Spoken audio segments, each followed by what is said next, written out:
Episode ৮-এর শুরুতে দেখা যায় চঞ্চলের দাদার সাথে তার বন্ধুরা ছিল।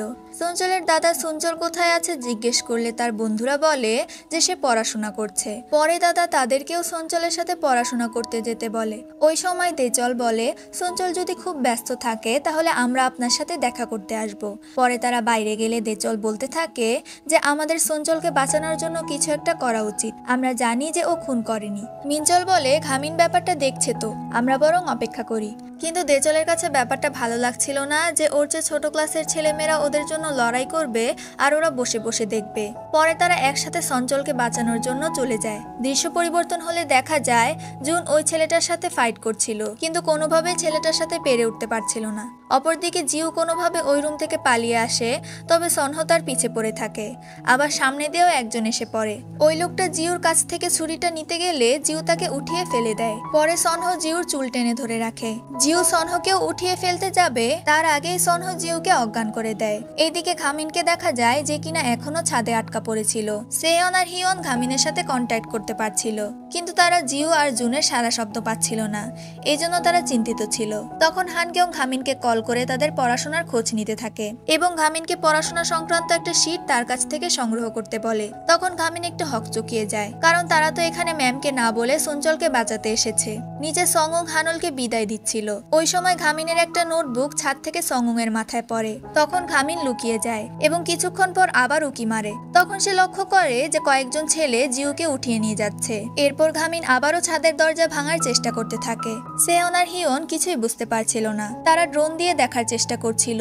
ওই মুহূর্তে মিনহান তাদের ড্রোন ধরে ফেলে। হিয়ন খুবই ঘাবড়ে যায়। তখন সেয়ন বলে এখন আমাদেরই গিয়ে ওদের সাহায্য করতে হবে। পরের সিনে চঞ্চলকে দেখা যায় যে কিনা ডিটেকটিভের সাথে ছিল। ডিটেকটিভ তাকে জিজ্ঞেস করতে থাকে যে চঞ্চল সত্যি খুন করেছে কিনা। চঞ্চল কনফিডেন্টলি হ্যাঁ বলে। তখন ডিটেকটিভ বলে তুমি কি সত্যি ওই লোককে 3বার ছুরি দিয়ে আঘাত করেছো? চঞ্চল হ্যাঁ বললেই ডিটেকটিভ বুঝে যায় যে চঞ্চল মিথ্যা বলছে, কেননা ভিকটিমকে আসলে একবারই ছুরিকাঘাত করা হয়েছিল।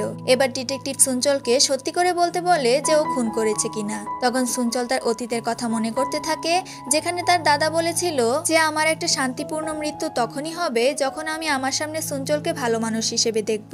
ওইদিকে সনহ জিউকে নিয়ে যাচ্ছিল, সাথে ওই ছুরিটাও ছিল।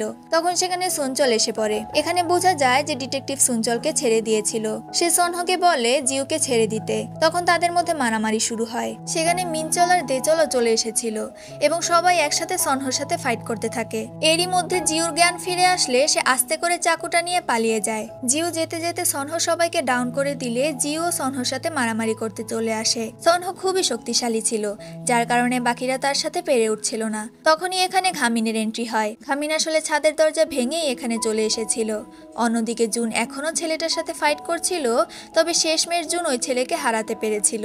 এদিকে ঘামিন আর সনহর মাঝে তুমুল মারামারি চলতে থাকে। কেউই কারো থেকে কম ছিল না।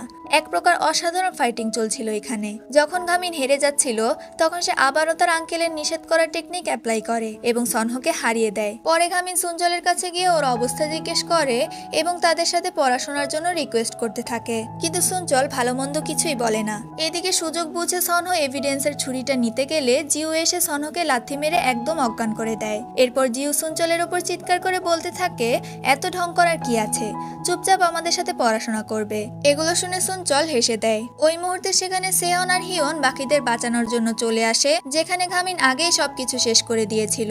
এদিকে আমি এটা বুঝলাম না সেয়ন আর হিয়ন কি আরএফএল এর দোকানে গিয়েছিল নাকি। যাই হোক, ওদের কর্মকাণ্ড দেখে সবাই হেসে দেয়। হঠাৎ ঘামিনের একটা জিনিস মনে পড়লে সে দৌড়িয়ে যেতে থাকে। পরের দৃশ্যে সঙ্গংকে দেখা যায়। গাড়ি চালানোর সময় একটা গাড়ি তার গাড়ির সামনে এসে পড়লে সঙ্গং বের হয়ে দেখতে পায় এটা ডিটেকটিভ। ডিটেকটিভ সঙ্গংকে গ্রেফতার করতে এসেছিল। তখন সঙ্গং চাকু বের করে ডিটেকটিভের উপর হামলা করতে গেলে ঘামিন ডিটেকটিভকে বাঁচিয়ে ফেলে। সে বলে যে আমি এখানে আসলে আমার নোটবুকটা নিতে এসেছিলাম। পরে ডিটেকটিভ স্মাইল করে। দৃশ্য পরিবর্তন হয় এবং স্টাডি গ্রুপে সবাইকে স্টাডি করতে দেখা যায়। চঞ্চল তার দাদার সামনে বসে পড়াশোনা করছিল।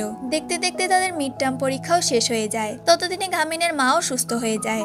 একদিন ঘামিনের মা হানকিয়ং এর কাছে কল করলে তারা একে অপরের খোঁজ খবর নেয়। তখন ঘামিনের মা মিহন হানকিয়ংকে বলে যে ঘামিন এখনো বাসায় ফিরছে না। তখন হানকিয়ং বলে যে আজকে ঘামিনের পরীক্ষা পরীক্ষা শেষ হওয়ায় সে বাকিদের সাথে ঘুরতে গিয়েছে। পরে মিহন চিন্তিত হয়ে পড়ে, কেননা ঘামিনের পরীক্ষা ভালো না হলে সে সবসময় তার শক্তির অপব্যবহার করে। এখানে ঘামিনকে বাকিদের সাথে দেখা যায়, বাকিরা খুবই এনজয় করছিল, কিন্তু ঘামিন মনমরা হয়েছিল।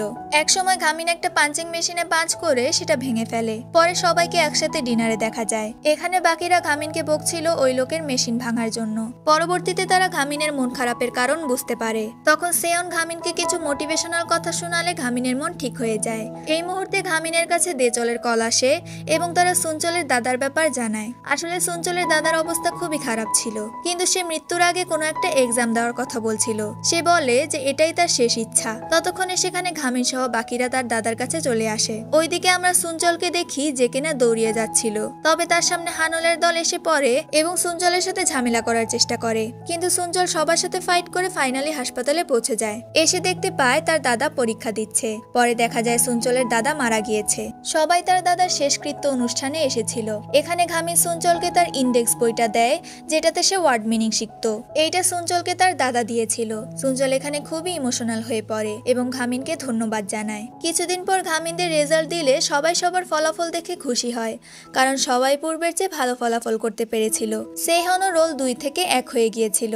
এবার ঘামিনের রিপোর্ট কার্ড দেখার পালা। জুন ঘামিন থেকে তার রিপোর্ট কার্ড ছিনিয়ে নিলে দেখতে পায় যে সে 220 জনের মধ্যে 209তম হয়েছে। তারা সবাই খুশি হয়, কারণ ঘামিন অ্যাটলিস্ট 11 জনের আগে থাকতে পেরেছে। পরে হানকিয়ং সেই টিচারকে বলে, আমার স্টাডি গ্রুপের স্টুডেন্টরা 10 র্যাঙ্কিং এ আগাতে পেরেছে। এবার আপনি আপনার কথা মতো হানুলকে ডিসিপ্লিনের আওতায় আনেন। এখানে 10-এর মধ্যে র্যাঙ্ক বলতে রোল 1 থেকে 10-এ থাকতে হবে ব্যাপারটা এমন ছিল না, মানে তাদের বর্তমান রোল থেকে আরো 10 জনের আগে যেতে হবে, এটাই বোঝানো হয়েছিল। পরে আর কি শিক্ষক হানকিয়ংকে দেওয়া কথা রাখে এবং হানুলকে ডিসিপ্লিনের আওতায় আনার ব্যাপারে নির্দেশ দেয়, যা থেকে বাকি স্টুডেন্টরা খুবই অবাক হয়ে যায়। এখানে সুনচলকে দেখা যায় যে কিনা ডিসিপ্লিন কমিটির মেম্বার হিসেবে স্কুল গেটের বাইরে দাঁড়িয়েছিল। পরে হানুলের গাড়ি আসলে সুনচল নির্ভয় বলে যে স্কুলের ভেতরে গাড়ি নিয়ে ঢোকার নিয়ম নেই। পরে হানুল বাধ্য হয় হেঁটে যাওয়ার জন্য। হানুল যেতে নিলে পেছন থেকে জিউ তাকে ডাক দিয়ে উস্কানিমূলক কথাবার্তা বলে। দৃশ্য পরিবর্তন হলে স্কুলে খুবই জঘন্য অবস্থা দেখা যায়। স্টুডেন্টরা একে অপরকে খুবই জঘন্যভাবে মারধর করছিল, আর এইসব দেখে হানুল মজা নিচ্ছিল। এমন একটা মুহূর্তে 8 নম্বর এপিসোডও শেষ হয়ে যায়।